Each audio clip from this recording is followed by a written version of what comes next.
କନ୍ଧମାଳରୁ ସ୍ୱପ୍ନ କୁମାର ତ୍ରିପାଠୀଙ୍କ କବିତା।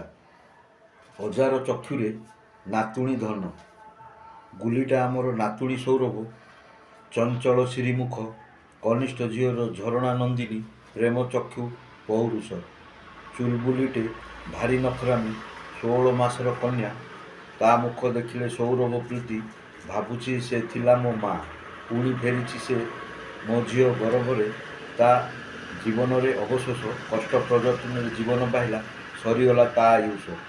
ମା ମୋ ଥିଲା ଭଗବତ ବିଶ୍ୱାସୀ, ପ୍ରଚଣ୍ଡ ଆତ୍ମୀୟତା, ବିଶ୍ୱାସତା ବଢ଼ି ଯାଇଥିଲା, ନିତ୍ୟ ମନ୍ଦିର ଦେଉଳ ତା ଆସ୍ଥା। ମୋ କନିଷ୍ଠ ଝିଅ କରୁଥିଲା ସେବା, ତା ଜେଜିମା ଜରାଗ୍ରସ୍ତ ଧାରେ, ସେଇ ଲାଗି ପ୍ରଭୁଙ୍କ ଇଚ୍ଛା ଧାରରେ, ଆଗମନ ତା ଗର୍ଭରେ। ମା ଯେବେ ବନେ ପୁଅର ନାତୁଣୀ, ମନୋଭାବ କୁଣ୍ଢେ ମୋଟ, ମୋ ଗୃହ ମନ୍ଦିର ନିତ୍ୟ ଉତ୍ସବ, ହୃଦୟ ପ୍ରେମ ଉଚ୍ଚାଟ।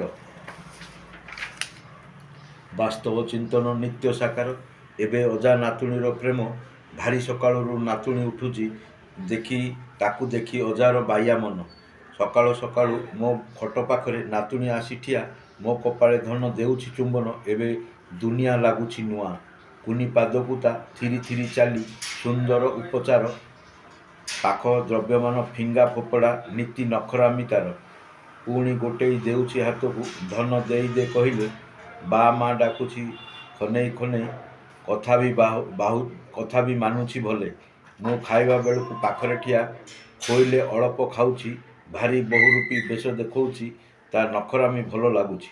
ମୁଖ ସୌରଭ ଶିଶୁ ସନ୍ତାନର, ଧନ ଝରା ଶେଫାଳି ପରି, ଶିଶୁ ପରା ସେଇ ପ୍ରେମ ଭଗବାନ, ଧରାରେ ଅବତରୀ।